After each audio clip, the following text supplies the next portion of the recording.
بسم الله الرحمن الرحيم. ألف لام ميم. أحسب الناس أن يتركوا أن يقولوا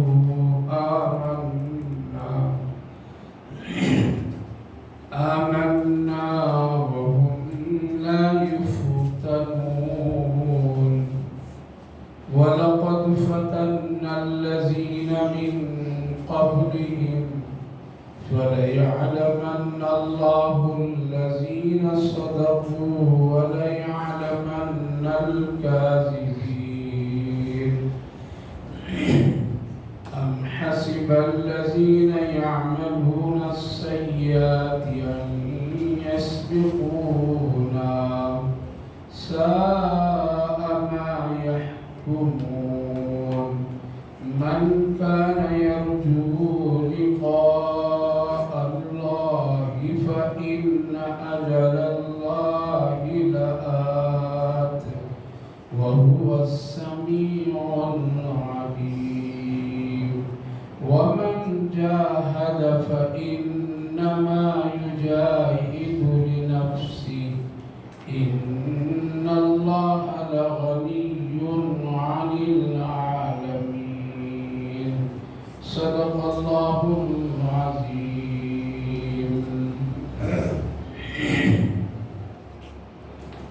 ألف لام ميم. الله أعلم بمراده. أحسب الناس أن يتركوا أن يقولوا آمنا وهم لا يفتنون. کیا لوگ یہ گمان کر لیے ہیں کہ وہ چھٹ جائیں گے، بچ جائیں گے صرف اتنی سی بات کہہ دینے سے کہ ہم نے ایمان لایا؟ وَهُمْ لَا يُفْتَنُونَ، جبکہ ابھی وہ لوگ آزمائے نہیں گئے۔ وَلَقَدْ فَتَنَّا الَّذِينَ مِن قَبْلِهِمْ، اور بالتحقیق کہ ہم سے پہلے بہت سارے لوگوں کو آزمایا۔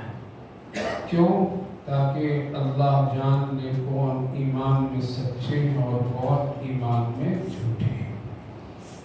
بھائیو بزرگوں، اللہ تعالیٰ نے ہم سب کو اس دنیا میں پیدا کیا ہے اور کلمے کی جس کو توفیق دیا ہے، کلمہ پڑھا، ایمان لایا، اسلام میں داخل ہوا، یہ اس کے لیے خوش نصیبی اور ہدایت کی بات ہے۔ لیکن صرف کلمہ پڑھ لینے کے بعد عمل نہ کرنا اور عمل سے اپنے آپ کو دور رکھنا، عمل سے اپنے آپ کو بچائے رکھنا، اور یہ صرف بھروسہ کر لینا کہ ہم اب مسلمان ہیں، کلمہ پڑھ لیا، ایمان والا بن گیا، یا مسلمان کے گھر میں ہم پیدا ہو گئے، ہم مسلمان ہیں، اب میرے لیے آخرت کے سارے راستے آسان ہو گئے، مزید کچھ عمل کرنے کی ضرورت نہیں ہے، تو یہ ایک گویا کہ خیال ہے اور ایک شیطانی دھوکہ ہے۔ جیسا کہ عام طور پر میں بہت سارے لوگ یہ سمجھ بیٹھے ہیں کہ ہم نے کلمہ پڑھا ہے تو ایک دن جنت میں ہم ضرور جائیں گے، چاہے عمل کریں یا نہ کریں۔ حالانکہ یہ ایک حدیث ہے اور حدیث سے یہ بھی ثابت ہے کہ جو آدمی کلمہ پڑھ لیا ایک نہ ایک دن وہ جنت میں ضرور جائے گا۔ لیکن اس کا مطلب یہ نہیں کہ عمل نہ کرے وہ، اور پر اتنی سی بات پر وہ بھروسہ کر بیٹھے۔ یہ جو بات ہے کہ کلمے کی بنیاد پر جنت ملے گی، وہ ایک آخری مرحلے کا دور ہے کہ اگر خدا نخواستہ کوئی کلمہ پڑھنے والا اپنے بدعمالیوں کی وجہ سے اگر وہ جہنم چلا گیا، تو ایک نہ ایک دن رسول کریم علیہ السلام کی سفارش کی بنیاد پر کلمے کی نسبت پر وہ جہنم سے نکال کر جنت میں داخل کیے جائیں گے۔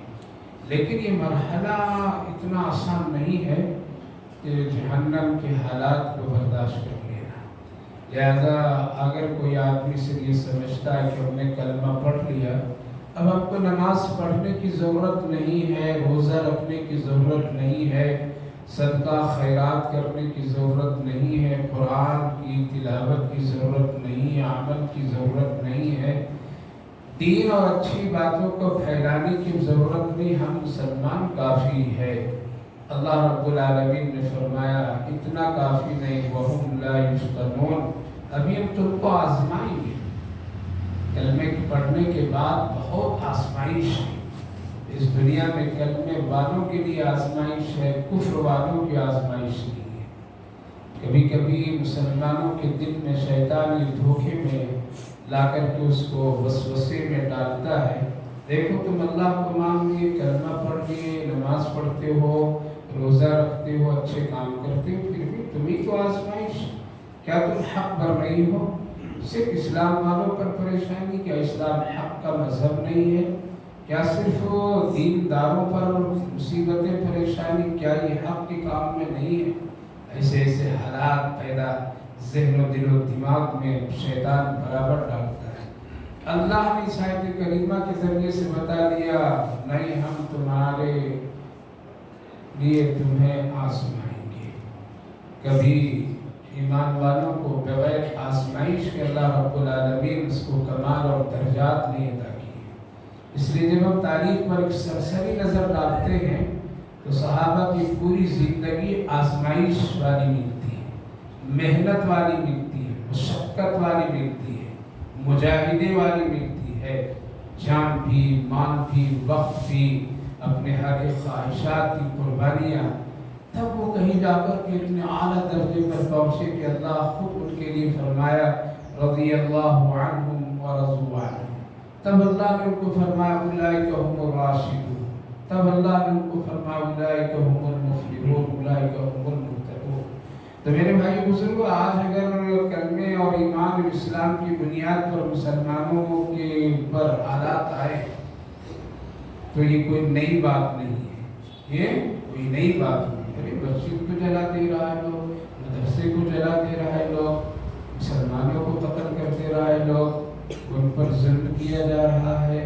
یہ کیسا دین، کیسا مذہب، کہاں ہے میرا خدا، کہاں ہے میرا اللہ، کیا ہو رہا ہے، کیا کر رہا ہے؟ یہ کوئی نئی بات نہیں، یہ کوئی نئی بات نہیں۔ حضرت بلال حبشی رضی اللہ عنہ کو کس لیے لوگ مارتے تھے؟ کس لیے ان کو مکہ کی گلیوں میں گھسیٹتے تھے؟ کس لیے ان کو اتنی پریشانیاں اور مشقتیں ان پر پہاڑ توڑتے تھے؟ کیا وہ بڑے مالدار تھے؟ ان کے مال کو قبضہ کرنے کے لیے، یا ان کی زمین جائیداد پراپرٹی جو مکے میں بنا رکھے تھے اس کو چھیننے کے لیے، یا ان کے خاندان پر کسی طرح سے کوئی الزام ہے اس لیے؟ غریب ہے وہ، بکریوں کو چرانے والے، اونٹ چرانے والے، غلامی کرنے والے، آخر اتنی شدت کے ساتھ مکہ والے اس کو کیوں مار رہے؟ کیوں حضرت بلال کو گھسیٹے ڈالے؟ ایک ہی چیز تو تھی، وہ کلمہ، کیا تھا؟ کلمہ لا الہ الا اللہ محمد رسول اللہ۔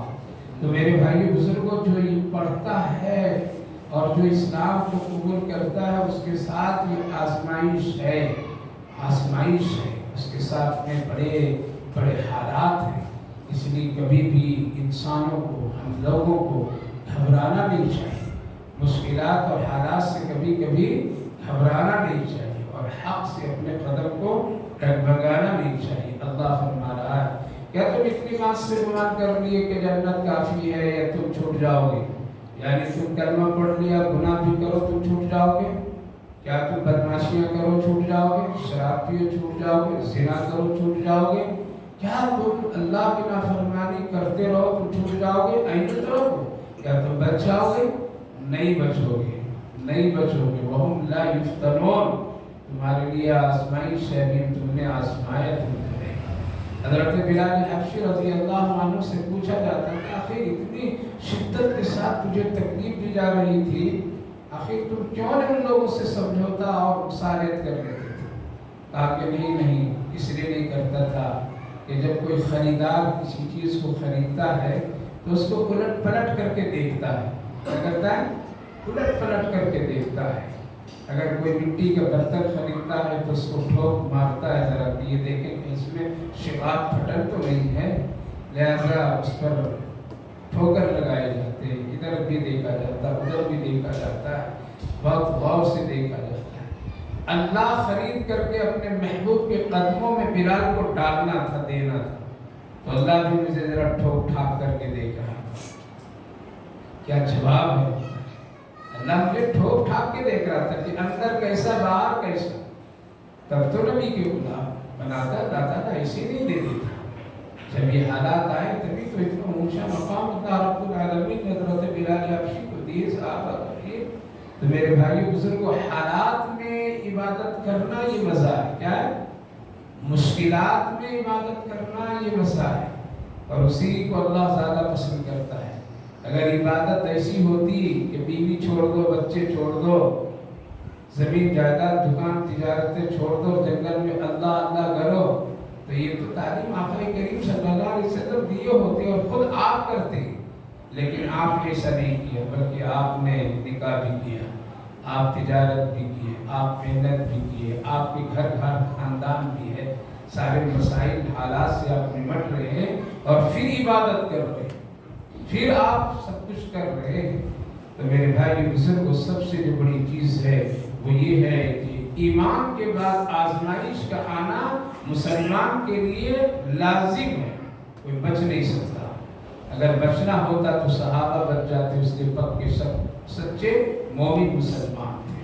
اللہ تعالیٰ نے فرمایا وَلَقَدْ فَتَنَّا الَّذِينَ مِن قَبْلِهِمْ، اور صرف تمہیں کو اے لوگوں ہم آزمائیں گے نہیں اور دیکھیں گے نہیں، بلکہ تم سے پہلے لوگوں کو بھی میں نے خوب آزمایا ہے، خوب آزمایا ہے. حضرت خبیب رضی اللہ عنہ کا واقعہ بہت مشہور ہے. حضرت شیخ الحدیث حضرت مولانا زکریا صاحب علیہ الرحمہ نے بھی اس کو ذکر کیا، بڑے مشہور ہیں. پکڑ لیے گئے مکہ میں، کافروں نے ان کو پکڑا اور پکڑ کر کے ان سے یہ کہا تھا کہ یہ کلمہ چھوڑ دو، اپنے باپ داداؤں کے دین کی طرف آ جاؤ. کہا کہ نہ، یہ اب ہو نہیں سکتا ہے، اب یہ ہو نہیں سکتا. پکڑ کر کے گھر میں بند کر دیا. ایک عورت کے ہاتھ میں اس کی چابی دے دی گئی، اس لیے گھر کا مالک وہی عورت تھی. کھانا پینا کچھ بھی نہیں، کچھ بھی نہیں، جو ہے. اب اس کے بعد باہر سے کوئی چیز اس کو نہیں دے رہا. اس سے بھی پہلے بڑی سختیاں ہوئی ہیں، بڑے ظلم ہوئے ہیں. حضرت خبیب کو بند کر دیا گیا. عورت تالے لگا کر کے چابی اپنے پاس دریچے سے کبھی کبھی جھانک کر کے دیکھا کرتی تھی، اگر مر گیا ہوگا تو باہر نکال کے پھینک دو، لوگوں کو بلا دو، اور اگر زندہ ہے تو کس حال میں زندہ ہے. ایک دن اچانک جب جھانک کر کے دیکھتی ہے تو حضرت خبیب آرام سے تر و تازہ بیٹھے اور سامنے طرح طرح کے پھل فروٹ رکھا ہوا ہے، اور دیکھ کر کے تعجب کرتی ہے یہ کیا ہے. مکے میں تو ایسا کوئی پھل ابھی نہیں مل رہا ہے، بے موسم کے پھل اس شخص کے پاس کہاں سے آ گئے. پھر دوسری بات، یہ چابی میرے پاس کس نے بولا.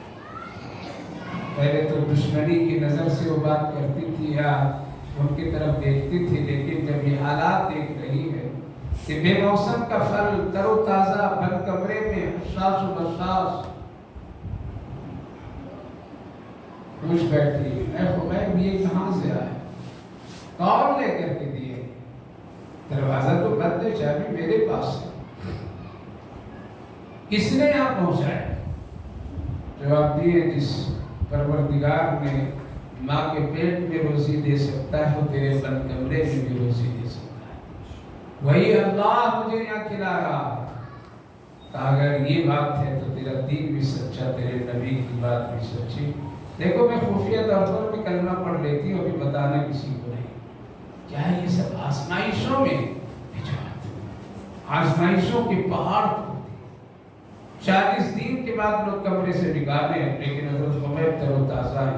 اللہ فرماتا وَلَقَدْ فَتَنَّا الَّذِينَ مِن قَبْلِهِمْ، ہم بہت آزمائے ہیں تم لوگوں سے پہلے جتنے بھی ایمان والے آئے ان کے کپڑے اتار اتار کر کے آزمایا. مکہ سے ایک عورت اور مرد، شوہر اور بیوی ہجرت کر کے مدینہ طیبہ پہنچتے. شوہر کی چادر تک کے لوگ چھین لیے، تہبند میں رخصت کر دیے، چلے جاؤ تم، اگر جانا ہی تو اسباب سارے لے لیے. عورت ہے اس لیے ان کو 2 چادریں پر رخصت کر دیے، ایک اوڑھ کر کے آئی اور ایک پہن کر کے آئی. مدینہ طیبہ جب دونوں شوہر اور بیوی پہنچتے ہیں تو کہا کہ اس حال میں رسول اللہ سے ملنا مناسب نہیں ہے، ذرا ادھر ایک جھوپڑی ڈال لیتا ہوں اور کچھ مزدوری کر لیتا ہوں. ذرا ایک چادر کی بقدر میرے پاس اجرت آ جائے گی تو ایک مدینے سے چادر خرید کر کے پھر ذرا اچھے سے رسول اللہ سے ملاقات کریں. لیکن نماز کے لیے وہ روز آتے تھے. آنے کا انداز یہ ہوتا تھا کہ وہ پیچھے آتے تھے اور پہلے چلے جاتے تھے. صحابہ دیکھیں یہ اجنبی آدمی ہے، روز پیچھے آتا ہے پہلے چلا جاتا ہے. آقا کریم صلی اللہ علیہ وسلم سے شکایت کیا، رسول اللہ ایک ابھی نیا اجنبی آدمی نظر آ رہا ہے جو روز پیچھے آتا ہے اور پہلے چلا جاتا ہے. اللہ کے رسول نے کہا کہ اس مرتبہ اس کو میرے پاس بلا دو. صحابہ نے بلایا. اللہ کے رسول صلی اللہ علیہ وسلم پوچھے کہاں سے آئے ہو، کیا تیرے حالات ہیں، کیوں پیچھے آتا اور پہلے چلا جاتا ہے، کیا مجبوری کیا پریشانی؟ رو کر کہنے لگے یا رسول اللہ ایمان کے بعد ہجرت کے ارادے سے مکہ سے مدینہ نکلا.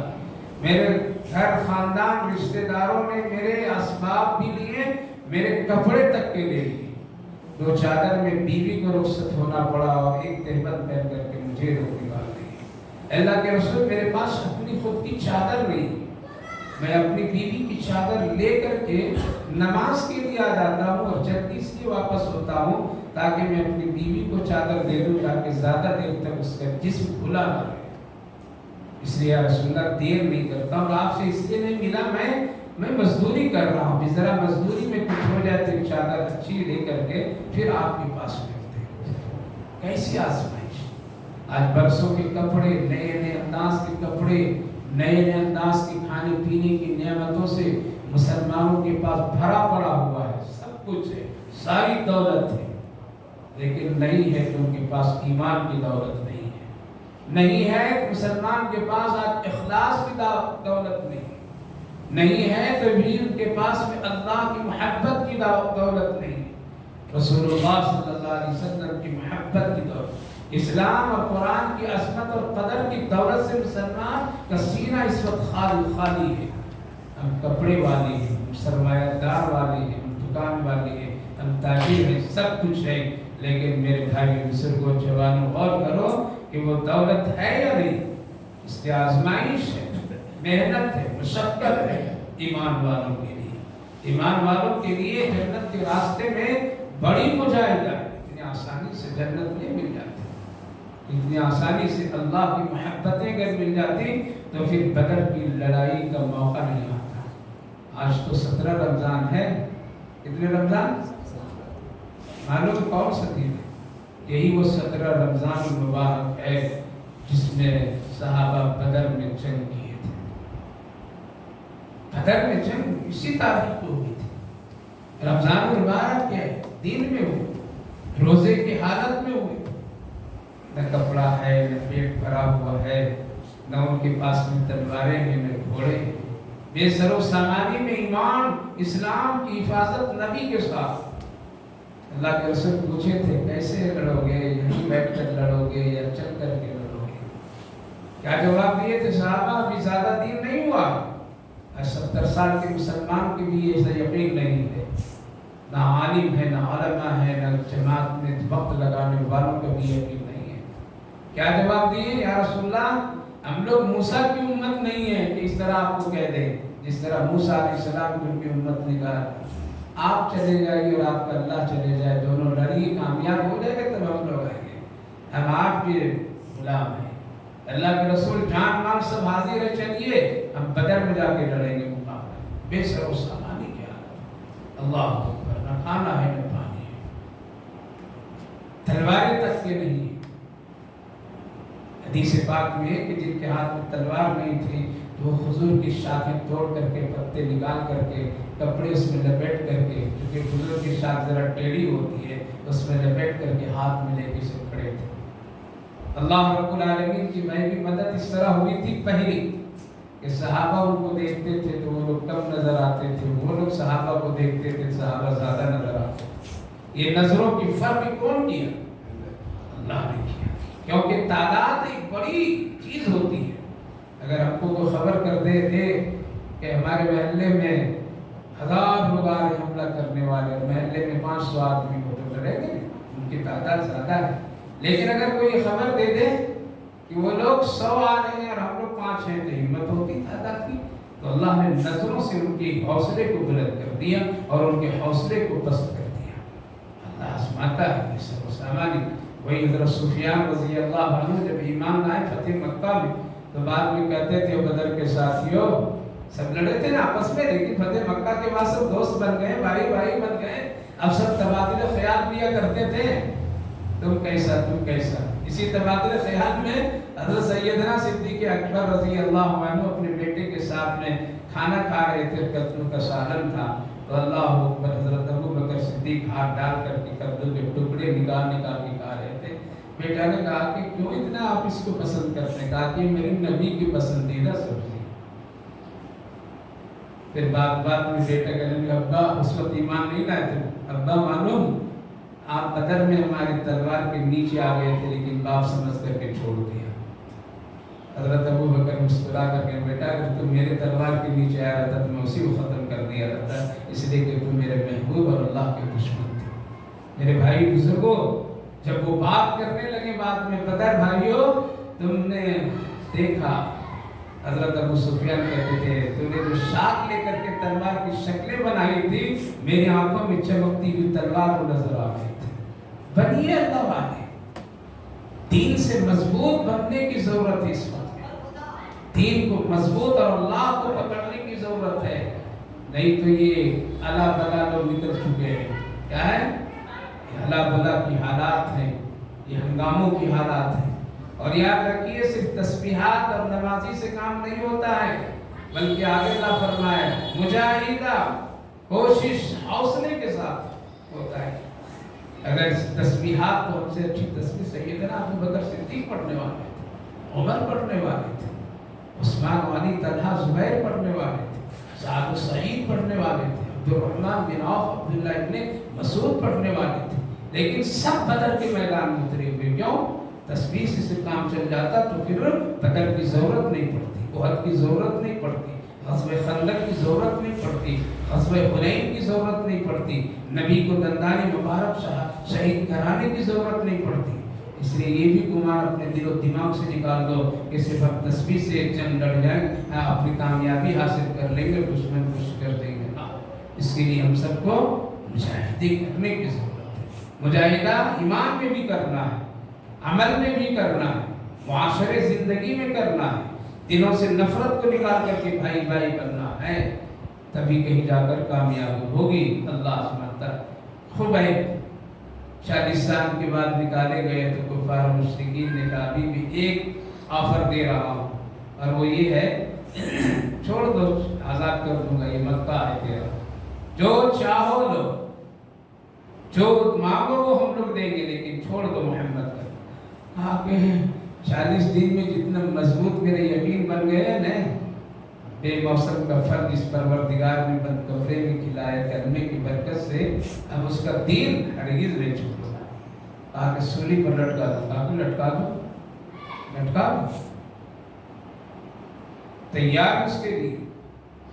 اللہ 1000 بار مجھے پیدا کرے تو 1000 بار سولی پہ چڑھاؤ، لیکن دین کا سودا نہیں کروں گا، ایمان کا سودا نہیں کروں گا، آبرو کا سودا نہیں کرو، کر لے تجھے جو کچھ کرنا ہے۔ ارے ایک ہی بار تو مریں گے، بار بار تو نہیں مریں گے۔ لوگوں نے ہی کیا، آخری پھر ایک چانس دی ان کو۔ کتنی آزمائش، وَلَقَدْ فَتَنَّا الَّذِينَ مِن قَبْلِهِمْ، ہم پہلے والے لوگوں کو آزماتے ہیں، ہم کبھی بھوک سے، کبھی بیماری سے، کبھی مصیبت سے، کبھی ٹھوکر اور ٹکر سے ہم تجھے آزمائیں گے۔ کیوں؟ ہم دیکھنا چاہتے ہیں کہ تم میں سچا مسلمان کون ہے، جھوٹا مسلمان کون ہے۔ اللہ اسی لیے اس کو رکھا ہے۔ اگر امیری اور غریبی کا فرق نہیں رہتا تو پھر امیر کیسے سمجھتے کہ مال بھی ایک بڑی اچھی چیز ہے، غریب کے نظروں میں کیسے آتا کہ مال کی بھی ضرورت ہے۔ صحت والے اور غیر صحت والے دونوں پہ اللہ اس لیے رکھا ہے تاکہ تم اس نعمت کی قدر کرو۔ حضرت خبیب کہنے لگے چڑھا دو۔ آخری آفر کیا کی معلوم؟ بڑی عجیب بات ہے۔ تاکہ خبیب ایک آخری چانس ہے، تم ابھی بھی بچ سکتے ہو، ایک کام کرو، کہا بولو، تاکہ اتنی سی بات تم اپنی زبان سے بول دو کہ میری جگہ پر میں محمد صلی اللہ علیہ وسلم کو سولی پہ چڑھا دوں، ہم کو ذرا بچا دو۔ محمد صلی اللہ علیہ وسلم مدینے میں ہے، کہاں ہے؟ ہم ان کو نہ پکڑ کر کے لائیں گے، نہ ان کو یہاں لا کر ڈالیں گے، نہ چڑھائیں گے، صرف تم زبان سے کہہ دو بس۔ آج دنیا یہی چاہ رہی ہے کہ گستاخ رسول بن جائیں، یہ نبی کو گالی دینے والے بن جائیں، دین کو خراب کہنے والے بن جائیں، عالم علماء صحابہ اللہ والوں کو برا بھلا کہنے والے بن جائیں۔ اس لیے آج شکل شباہتوں پر نشانہ لگایا جا رہا ہے، بچیے۔ حضرت خبیب نے جواب دیا، تم کیا کہہ رہے ہو؟ میرا تو عقیدہ اور نبی سے عقیدت اور محبت ایسی ہے کہ ہمارا ایمان ہے اور ہم یہی چاہتے ہیں کہ میرے آقا جس راستے سے گزرے ان کے پاؤں میں بھی چھوٹا سا کانٹا بھی نہ چبھے۔ یہ تو بڑی دور کی بات ہے زبان سے کہنا نا۔ خبردار ایسی بات میرے سامنے ہرگز نہ ہو۔ لوگ غصے میں آگے تو چلو ان کو سونے پہ چڑھا دو، تخت دار بن رہے ہیں، آخر میں کہتے ہیں اے اللہ میرا نبی بہت دور ہے، میرا رسول بہت دور ہے، مدینے میں ہے تیرا نبی، ذرا میرا آخری سلام بھیج دیے میرے اللہ۔ حضرت جبریل آتے ہیں اور حضرت خبیب کے سلام لے کر کے رسول اللہ کی خدمت میں حاضر ہوتے ہیں۔ یا رسول اللہ، خبیب کی طرف سے آپ کو سلام آیا ہے، اے اللہ کے رسول آج ان کو سلی کے تختے پر مکہ والوں نے چڑھا دیا۔ میرے بھائی بزرگوں، یہ ہے وَلَقَدْ فَتَنَّا الَّذِينَ مِن قَبْلِهِمْ۔ آج ہم کھاتے پیتے دین کی خدمت کر رہے ہیں۔ کوئی روز ایسا نہیں ہوتا 2 دن اگر گوشت نہ ملے تو طلب جاتے، بے قرار ہو جاتے۔ افطاری میں اگر تھوڑی سی کمی آ جائے تو ہمارے گھروں میں ہنگامے ہونے لگتے۔ کھا پی کر کے اتنے مزے کے ساتھ میں نماز تراویح، قرآن اور یہ دین کی دعوت، گھنٹوں گھنٹوں میں پینا کھانا، کتنے آزمائے گئے وہ، پیٹ پر پتھر، بھوک اور پیاس، شدت، لقمے چھین لیتے تھے لوگ۔ مت کھانے دو ان کو ورنہ یہ کھا کر کے پھر یہ ہم سے جنگ کریں گے، ان کی دولت کو قبضہ کر لو، سب کیا گیا۔ آج بھی وہی تاریخ دہرانے کی کوشش کی جا رہی ہے۔ یاد رکھیے کوئی بھی نہیں بتا سکتا ہے سوا اللہ کے۔ ہمارے اعمال اس وقت کام آئیں گے جب اس میں اخلاص ہو، اور آج اخلاص تو 99% نہیں نظر آتا، صرف ایک شکل ہے اور کچھ بھی نہیں، ایک شکل ہے۔ اللہ فرماتا ہے وَلَقَدْ فَتَنَّا الَّذِينَ مِن قَبْلِهِمْ فَلَيَعْلَمَنَّ۔ یہ آزمائش کا جو سلسلہ ہم رکھتے ہیں، کبھی سر میں درد، کبھی بخار، کبھی بیماری، کبھی بھوک، کبھی تجارت میں کمی، کبھی دشمنوں کی طرف سے تانے، کبھی اس کی طرف سے حملے، یہ جب نظام جو ہم نے رکھا ہے اس لیے تاکہ ہم جان لیں اور لوگ بھی جان لیں کہ کون پکا سچا مسلمان ہے، ورنہ پتہ ہی نہیں چلے گا، پتہ چلے گا نہیں چلے گا۔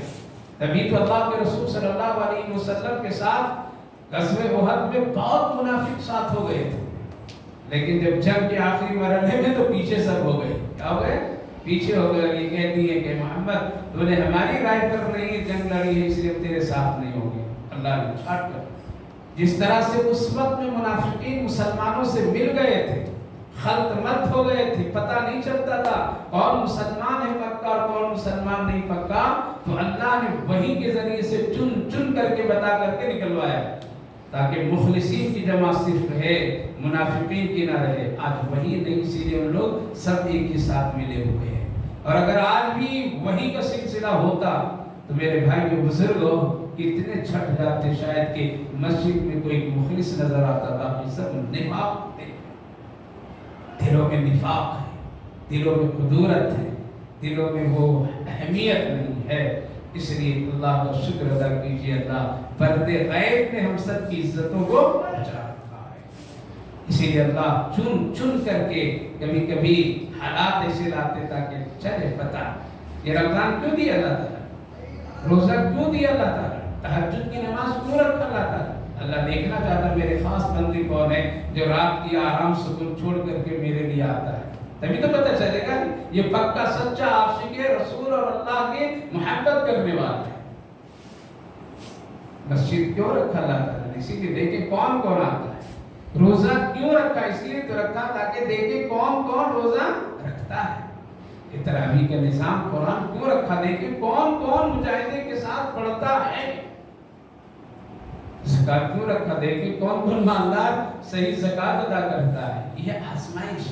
وَلَقَدْ فَتَنَّا الَّذِينَ، ایک بات اور اللہ نے فرمائی ام حسب الذین یعملون السیئات ان یسبقونا ساء ما یحکمون، اگر تم یہ فیصلہ کر لیا ہے کہ گناہوں میں بھی ہم آگے بڑھ کر کے کامیاب ہو جائیں گے تو تیرا یہ فیصلہ بہت برا ہے۔ اللہ فرماتا ہے یعنی یہ سوچ لے ہم گناہ بھی کریں گے اور عیش کی زندگی گزار کر کے جنت تک کے پہنچ جائیں گے، یہ تیرا سوچ، تیرا یہ فیصلہ بہت برا ہے، ایسا ہوگا نہیں کہ گناہوں کے ساتھ تم کامیاب ہو جاؤ گے، گناہوں کے ساتھ کوئی قوم کامیاب ہو جائے، گناہوں کے ساتھ نافرمانیوں کے ساتھ کوئی جماعت اور جماعتوں کے افراد کامیاب ہو جائے، گناہوں کے ساتھ اور نفاق کے ساتھ کوئی مسلمان کی تعداد کامیاب ہو جائے، نہ، اللہ فرمائے کوئی فرد کامیاب نہیں ہو سکتا ہے۔ لہذا جو لوگ یہ سمجھتے ہیں اللہ غفور الرحیم ہے، معاف کر دے گا، چلو کر لو گناہ، وہ بھی دھوکے میں ہے۔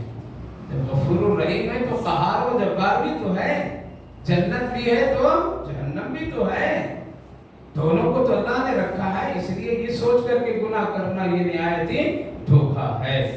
من کان یرجو لقاء اللہ فإن اجل اللہ لآت، اللہ فرمایا جو شخص اللہ سے ملنے کی امید رکھتا ہے اس کے لیے اللہ رب العالمین نے وہ ٹائم، وہ وقت آئے گا، اس وقت میں ملے گا، اور وہ سمیع العلیم۔ آخری آیت وَمَنْ جَاهَدَ فَإِنَّمَا يُجَاهِدُ لِنَفْسِهِ، جو شخص جتنی بھی کوشش کرے گا ایمان عمل میں، یہ کام کس کو آئے گا؟ اسی کو آئے گا، ایسا نہیں ہوگا کوشش ہم کریں اور فائدہ کوئی اٹھا لے آخرت میں، نہ، جو کوشش کیا، جتنی کوشش کریں گے آپ نیکی میں، جتنی کوشش کریں گے آپ بھلائی کے کاموں میں، جتنی محنت کریں گے آپ اپنے آخرت بنانے میں، یہ فائدہ کس کو ہوگا؟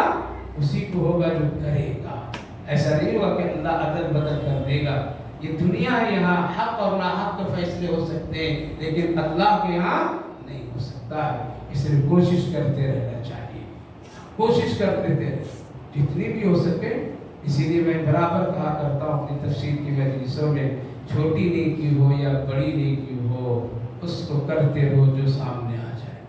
چھوٹا گناہ ہے، بڑا اس کو چھوڑتے چلے جاؤ، یہ نہ سوچو یہ چھوٹا ہے ذرا کر لیں گے، بڑا تو نہیں ہے، نہ، گناہ بھی چھوٹا ہے تو بڑا ہو سکتا ہے، چھوٹی نیکی ہے تو کبھی بڑی ہو سکتی ہے، کبھی بھی، بلکہ اللہ اجر دیتا ہے۔ اسی لیے انسان اور ایمان والوں کو اس کی استطاعت اور طاقت کے مطابق اللہ کام کرنے کا حکم دیا ہے، جتنی تیری طاقت ہو اتنی کرو، اس سے زیادہ نہیں کرو، باقی میں کر دوں گا۔ اس کی مثال حضرت ابراہیم علیہ نبی علیہ السلام کے لیے نمرود نے آگ جلائے تھے، بہت خطرناک آگ، بہت ریل تیل والی آگ تھی، جہاں سے کوسوں میل سے پرندے گزرتے تھے تو وہ آگ میں چل جاتے تھے، اتنی شدت کی گرمی تھی، فرشتے بھی کھڑے ہیں، سب دیکھ رہے ہیں، سب۔ ایک پرندہ آیا اور آ کر کے کیا ہوا، ایک قطرہ پانی ڈالا اس اور جانے لگا، تو اللہ سے حضرت جبریل کا، یہ آپ کا پرندہ اللہ ایک قطرہ پانی ڈال رہا ہے، اس سے کیا یہ آگ بجھے گی؟ اللہ نے فرمایا جبریل بات کر لو اس سے۔ پرندے سے حضرت جبریل علیہ السلام اور فرشتوں نے پوچھا کیا تم ایک قطرہ پانی جو ڈالے ہو اس سے اتنی بڑی آگ بجھے گی؟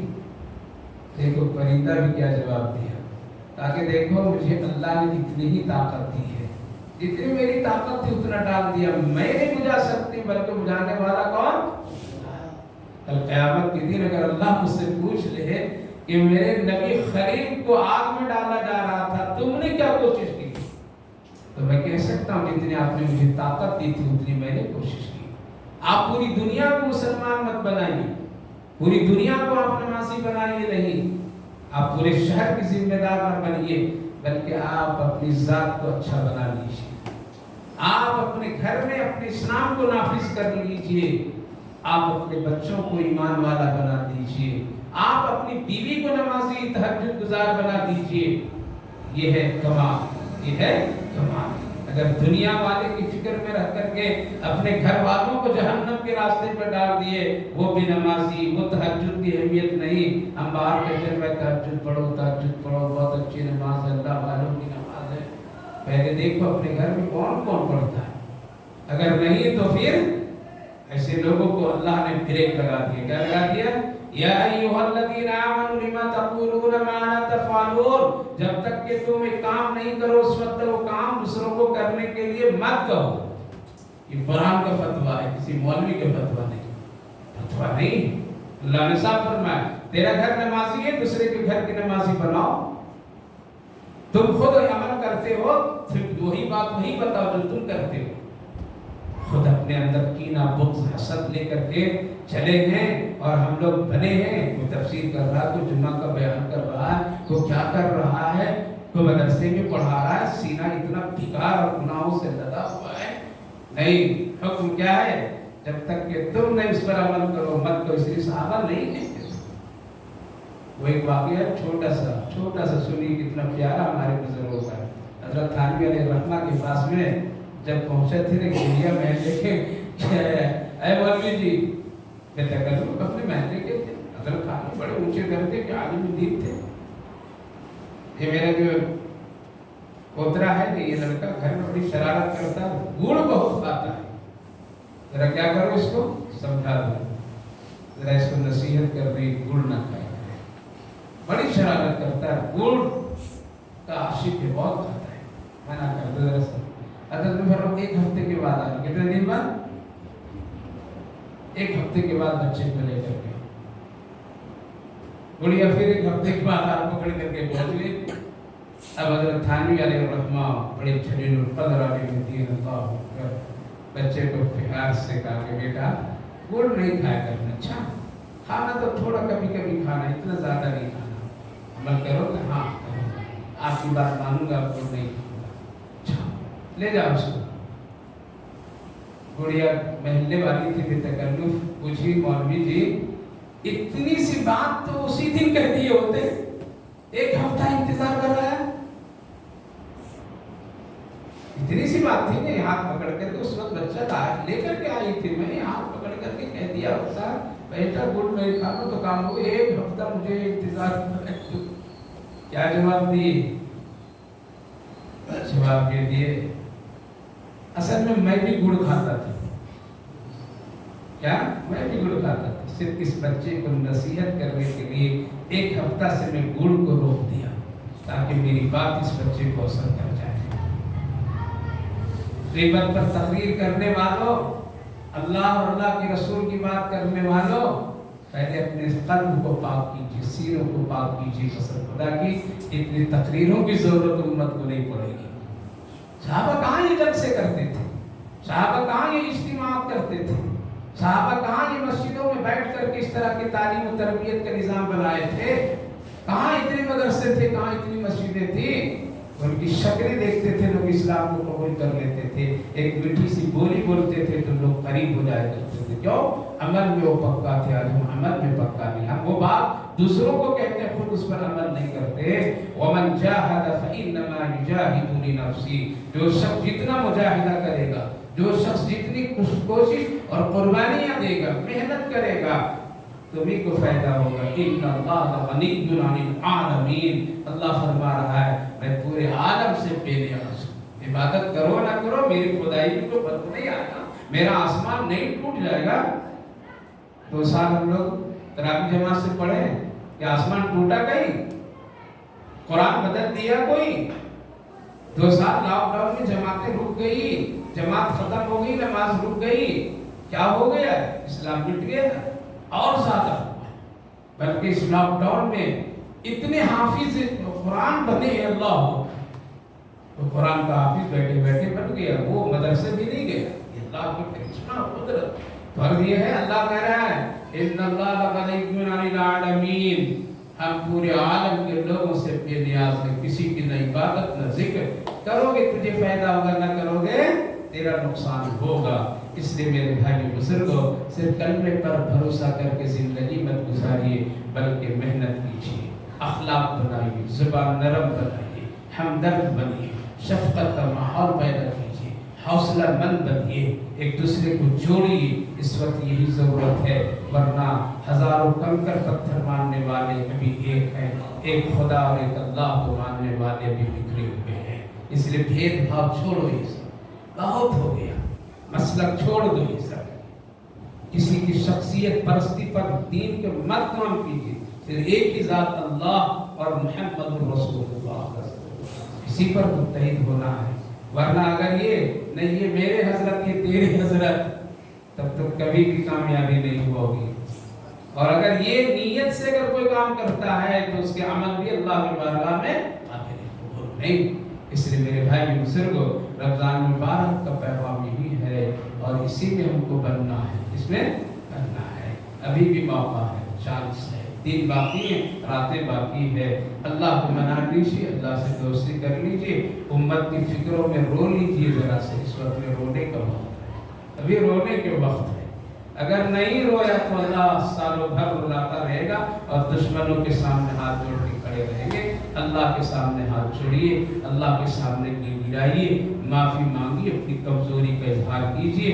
انشاءاللہ وہی رب ہے جو بدر میں بھی کامیاب کیا تھا، احد میں بھی کامیاب کیا تھا، خندق میں بھی کامیاب کیا تھا، اور ہمارے ملک میں اکابر اسلاف علماء کو کامیاب کر کے پھر دوبارہ ہندوستان میں ایمان اسلام کو زندہ کر کے رکھ دیا۔ آج وہی اللہ ہے، وہی قرآن ہے، صرف اپنے دلوں کو پاک کرنا ہے۔ دل کس سے پاک ہوتا ہے؟ بہترین صابن ایسے شیمپو سے دل پاک ہوگا، استغفر اللہ سے، کس سے؟ ذکر اللہ سے دل پاک ہوگا، اللہ کی محبت کو لانا اور کینہ کپٹ حسد کو نکال کر کے شرک کو باہر کر دینا۔ اچھے اعمال سے پاک ہوں گے اور اچھے اعمال سے ہمارا دل صاف ہوگا۔ یہ جتنا صاف اتنے باہر اچھے نظر آئیں گے۔ اللہ ہم سب کو توفیق عطا فرمائے، اللہ ہم سب کے لیے خیر کا معاملہ کرے۔ اللہم صلی علی سیدنا نبینا حبیبنا مولانا محمد مبارک وسلم علیہ۔ اللہم ربنا آتنا فی الدنیا حسنۃ وفی الآخرۃ حسنۃ وقنا عذاب النار۔ اے اللہ تو ہم سب کا مالک ہے، خالق ہے، روزی رزق عطا کرنے والا، صحت اور عافیت عطا کرنے والا۔ اے اللہ تو ہم سب کا مہربان مولا ہے، کرم کرنے والا، رحم کرنے والا، تو کسی کا محتاج نہیں، تو پوری کائنات کی ذرے ذرے کا مالک و مختار ہے۔ اللہ ہم سب تیرے بندے ہیں اور گنہگار ہیں، بڑے کمزور ہیں، بڑے خطا کار ہیں، سیاہ کار ہیں، تیری نعمتیں خوب کھاتے پیتے ہیں اور تیری عبادت کرنے میں ہم لوگ بڑی کوتاہی کرتے ہیں۔ تیری نعمتیں خوب کھاتے پیتے ہیں، شکر ادا کرنا بھول جاتے ہیں۔ دلوں میں دنیا ہے، آخرت نکل گئی، دلوں میں غیر آ گیا، تیری محبتیں کم ہو گئی۔ اے اللہ اپنی محبتوں سے ہم سب کے دلوں کو اللہ منور کرنا دے۔ اللہ دوسروں کا طریقہ ہم لوگ پسند کر رہے ہیں اور پیارے آقا کو پیارا طریقہ بتاتے ہیں۔ اللہ امت کو ہدایت عطا فرما، ہم سب کو ہدایت فرما، نبی کی پیاری زندگی ہم سب کو محبوب اور مقبول بنا دیجیے۔ اے اللہ اس پر چلنا آسان بنا، ایک دوسرے کے ساتھ خیر خواہی ہمدردی والی زندگی عطا فرمائیے، نفرتوں کو مٹا کر کے محبتیں پیدا فرما دیجیے۔ اے اللہ دشمن اسلام کی سازش، اس کے فتنے اور اس کے ہر طرح کی تدبیروں سے اس کمزور امت کی حفاظت فرما۔ ہم سب کمزور ہیں میرے اللہ، بہت کمزور ہیں، گناہوں نے ہم سب کو بہت کمزور کر دیا، بزدل بنا دیا۔ تو اپنے فضل سے امت پر رحم فرما دیجیے، ہمارے ملک پر رحم فرما دیجیے۔ جو لوگ بھی جس طرح کوشش کر رہے ہیں، اللہ ان کی کوششوں کو قبول فرما دیجیے۔ جن لوگوں نے روزے رکھے، قرآن پڑھے، ذکر کیے، صدقہ خیرات کیے، اللہ جیسا بھی ہو سکا اللہ کو اپنے فضل سے قبول فرما دیجیے، تو اپنے کرم سے قبول، اس کا بہتر سے بہتر بدلہ عطا فرمائیے۔ اے اللہ مغفرت کا یہ عشرہ ہم سب کے لیے مغفرت کے فیصلے فرمائیے، مغفرت کے فیصلے فرمائیے۔ اے اللہ سب کے آباء و اجداد کی مغفرت کے فیصلے فرمائیے۔ رمضان مبارک کی خیر برکت رحمت سعادتیں ہم سب کو نصیب فرمائیے۔ اس مجلس قرآن بابرکت کو قبول فرمائیے۔ جتنے بھائی بزرگ بچے بیٹھے سنے، اللہ سب کے کہنے سننے کو عمل کی توفیق نصیب فرمائیے۔ روزی رزق میں برکتیں عطا فرما دیجیے، عید کی خوشیاں آنے والی سب کو عطا فرمائیے، سب کی تقاضے حاجتوں ضرورتوں کو پوری فرمائیے۔ یا ارحم الراحمین، جو لوگ جس طرح سے بھی دین کے کام اور خدمت کر رہے ہیں، اس کی حوصلہ افزائی، ہمت افزائی عطا فرما دیجیے۔ اے اللہ بیماروں کو صحت و شفا عطا فرمائے، صحت مندوں کو سلامتی نصیب فرمائے، جو لوگ دنیا سے جا چکے ہیں ان سب کی مغفرت فرمائے، ہماری دعاؤں کو اپنے فضل اور کرم رحمتوں سے قبول فرمائے۔ صلی اللہ علی النبی وعلی آلہ وسلم۔ سبحان ربک رب العزة عما یصفون وسلام علی المرسلین۔